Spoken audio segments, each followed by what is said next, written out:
দাজ্জাল যেখানে মৃত্যুবরণ করবে জানলে অবাক হয়ে যাবেন।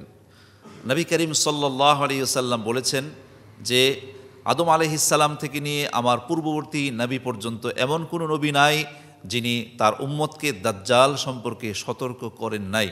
তার মানে পৃথিবীতে যত ফিতনা হবে, দাজ্জালের আগমনের সময় দাজ্জাল কর্তৃক যে ফিতনা হবে, বিপর্যয় হবে, এমন বিপর্যয় আর পৃথিবীর কেউ দেখে নাই। যুদ্ধ বিগ্রহের চেয়ে মারাত্মক ফিতনা হবে দাজ্জালের অবস্থানকালীন সময়টা। এই বিষয়ে মুসলিম শরীফে কিতাবুল ফিতান অর্থাৎ ফিতনা অধ্যায়ে হাদিস এসেছে। রাসূল করিম সাল্লাল্লাহু আলাইহি ওয়াসাল্লাম বলেছেন, যখন আল্লাহ তাআলা হযরত ঈসা আলাইহিস সালামকে প্রেরণ করবেন দুনিয়াতে আবার, তখন তিনি দামেস্কের পূর্ব দিকের মসজিদের সাদা মিনারায় অবতরণ করবেন। দুজন ফেরেশতার কাঁধে হাত দিয়ে তিনি অবতরণ করবেন এবং তিনি মাথা নাড়বেন। যখন মাথা নাড়বেন তখন তার চুল থেকে পানি গড়িয়ে পড়বে, যেন তিনি গোসল করে এসেছেন। এটা এই কারণে যে হযরত ঈসা আলাইহিস সালামের চুলগুলো লম্বা ছিল, অর্থাৎ তিনি বাবরি চুল রাখতেন, লম্বা চুল।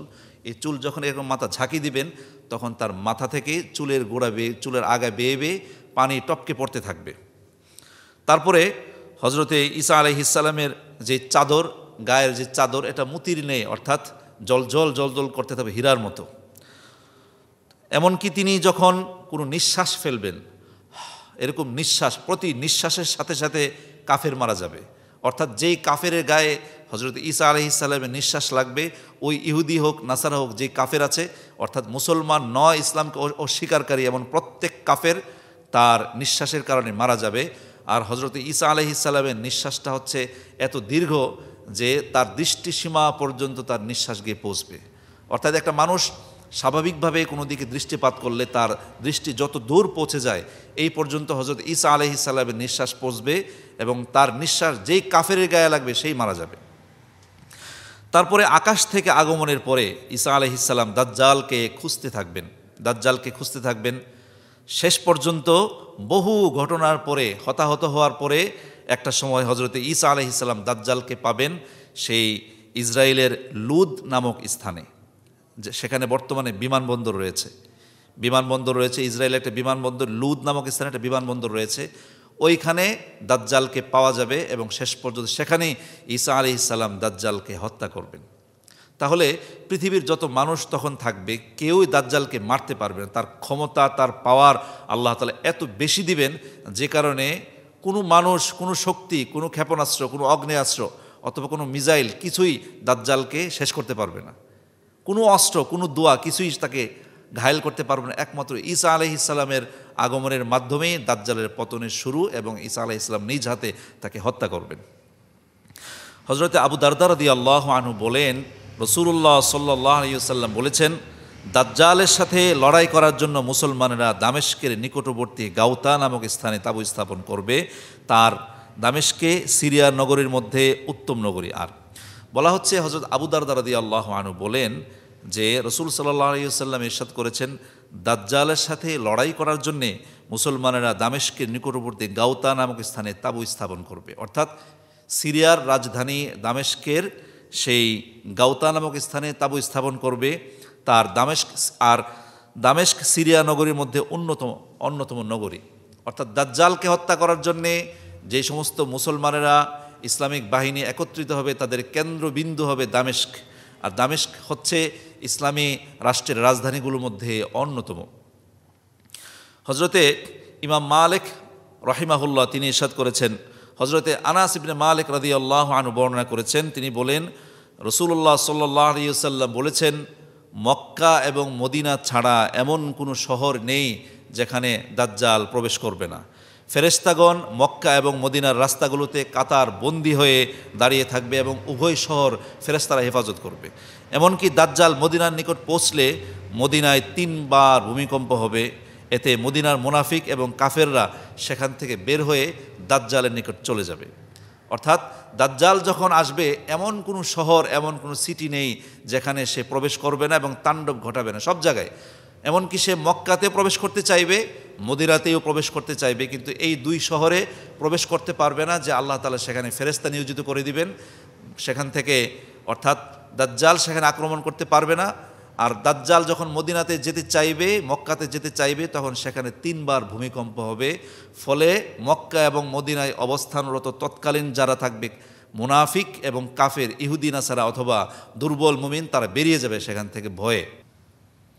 হজরতে আবু হুরায়রা রাদিয়াল্লাহু আনহু বর্ণনা করেছেন, রাসূলুল্লাহ সাল্লাল্লাহু আলাইহি ওয়াসাল্লাম ইরশাদ করেছেন, ঈসা আলাইহিস সালাম আসার পর মুসলমানদের সালাতে তিনি ইমামতি করবেন। এরপর যখন আল্লাহর শত্রু দাজ্জাল ঈসা আলাইহিস সালামকে সে দেখবে, তখন সে এমনভাবে মিশে যেতে থাকবে যেমন লবণ পানিতে মিশে যায়।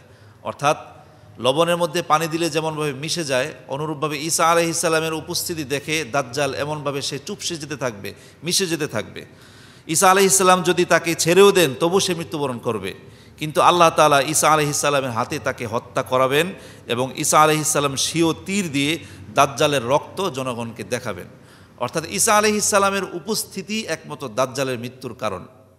পৃথিবীর সকল মানুষ দাজ্জালের ফিতনায় একেবারে অভিভূত হয়ে যাবে, মানুষ কাণ্ডজ্ঞানহীন হয়ে পড়বে, মানুষের ঈমান দুর্বল হয়ে পড়বে, মানুষ বাকরুদ্ধ হয়ে যাবে যে কী করণীয়, দিকহারা হয়ে পড়বে মানুষ। যখনই আল্লাহ তাআলা দাজ্জালকে বধ করার জন্যে ঈসা আলাইহিস সালামকে প্রেরণ করবেন, ঈসা আলাইহিস সালামের উপস্থিতিতেই দাজ্জালের ধ্বংসের কারণ হয়ে যাবে। লবণের সাথে পানি মিশালে লবণ যেমন গলে যায়, ঈসা আলাইহিস সালামের উপস্থিতির কারণে দাজ্জাল এমনভাবে গলতে শুরু করবে, মানে দুর্বল হতে শুরু করবে। আল্লাহ তাআলা চাইলে ঈসা আলাইহিস সালামকে ছাড়াও দাজ্জালকে হত্যা করতে পারতেন, কিন্তু এটা হবে না, বরং আল্লাহ তাআলা ঈসা আলাইহিস সালামের হাতেই দাজ্জালকে মৃত্যুবরণ করাবেন, তাকে হত্যা করাবেন। হজরতে নুহাইক ইবনে সুরাইম আস-সাকুনি রাদিয়াল্লাহু আনহু বর্ণনা করেছেন, তিনি বলেন, রাসূল সাল্লাল্লাহু আলাইহি ওয়াসাল্লাম ইরশাদ করেছেন, তোমরা মুশরিকদের সাথে লড়াই করতে থাকবে, এমনকি তোমাদের পরবর্তী জনগণ দাজ্জালের সাথে লড়াই করবে। অর্থাৎ যুদ্ধ জিহাদ চলতেই থাকবে কিয়ামত পর্যন্ত। একটা সময় তোমরা দাজ্জালের সাথেও তোমাদেরকে লড়াই করতে হবে। জর্ডান সাগরের পূর্ব তীরে তোমরা অবস্থান করবে এবং দাজ্জালের সৈন্যরা অবস্থান করবে পশ্চিম তীরে। অর্থাৎ জর্ডান নামক যেই দেশ বর্তমানে সেটা এখনও আছে, এই জর্ডান সাগরের পূর্ব তীরে মুসলমানরা অবস্থান করবে আর পশ্চিম তীরে দাজ্জাল অবস্থান করবে।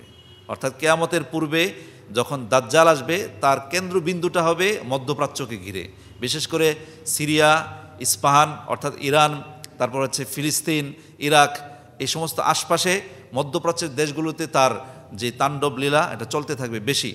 তখন মুসলমানেরা জর্ডান নদীর পূর্ব পাশে থাকবে আর পশ্চিম পাশে থাকবে দাজ্জাল এবং তার বাহিনী। মুসলমানদের যেমন বাহিনী থাকবে, দাজ্জালের অনুসারী সেই বাহিনীও থাকবে। আমরা নিশ্চিতভাবে বিশ্বাস করি দাজ্জালের অনুসারী হবে ইহুদি এবং নাসারা তথা আমেরিকা এবং ইসরায়েল। আবু হুরায়রা রাদিয়াল্লাহু আনহু বর্ণনা করেছেন, রাসূল সাল্লাল্লাহু আলাইহি ওয়াসাল্লাম বলেছেন, ততক্ষণ পর্যন্ত কিয়ামত সংঘটিত হবে না যতক্ষণ না মুসলমান ইহুদিদের বিরুদ্ধে যুদ্ধ না করবে। অর্থাৎ যতক্ষণ পর্যন্ত মুসলমানেরা ইহুদিদের বিরুদ্ধে যুদ্ধ না করবে ততক্ষণ পর্যন্ত কিয়ামত হবে না। এমনকি মুসলমান ইহুদিদের বিরুদ্ধে যুদ্ধ করবে, সেখানে মুসলমানরা ইহুদিদেরকে হত্যা করবে। এমনকি কোনো ইহুদি যদি কোনো পাথর বা গাছের আড়ালে আশ্রয় নেয়, তাহলে সেই পাথর বা গাছ বলতে থাকবে, হে মুসলিম, আল্লাহর বান্দা, আমার পেছনে ইহুদি লুকিয়ে আছে, তাকে হত্যা করো। তিনি বলবেন যে তবে গারকাদ নামক গাছ, তা বলবে না, কেননা এটা ইহুদিদের পক্ষাবলম্বনকারী গাছ। অর্থাৎ যে কোনো গাছের পেছনে আত্মগোপন করার জন্য কোনো ইহুদি যদি লুকিয়ে থাকে, সেই গাছের জবান আল্লাহ তাআলা খুলে দিবেন। সেই গাছ বলতে থাকবে যে হে মুসলিম, আমার পেছনে একজন ইহুদি আছে। কোনো ইহুদি যদি একটা পাথরের আড়ালে অথবা কোনো পাথরের আড়ালে, পাহাড়ের আড়ালে যদি লুকিয়ে থাকে, ওই পাথরে কিংবা দেয়াল অথবা পাহাড় বলতে থাকবে, হে মুসলিম, আমার পেছনে একজন ইহুদি লুকিয়ে আছে, তাকে হত্যা করো। শুধুমাত্র গারকাদ নামক এক ধরনের গাছ, এই গাছের পেছনে লুকিয়ে থাকলে ওই গাছটা ইহুদিদের যে আত্মগোপনের কথাটা বলবে না, কারণ এটা ইহুদিদের পক্ষাবলম্বনকারী গাছ।